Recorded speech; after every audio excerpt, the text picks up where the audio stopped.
Hello guys, আমরা এখন যাচ্ছি সন্দালিয়া স্টেশন। সন্দালিয়া থেকে ওখানে বেলেঘাটায় যাব একটা গাড়ি আনতে। এখন ট্রেনে আছি, ট্রেন থেকে যাচ্ছি।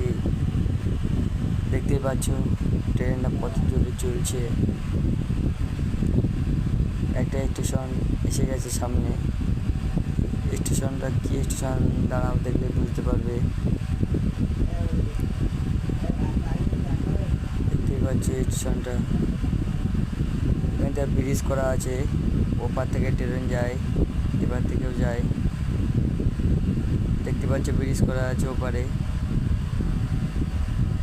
একটা স্টেশনে এসে চলে আসলাম। এটা একটু হাড়োয়া স্টেশন, দেখতেই পাচ্ছ যাচ্ছি।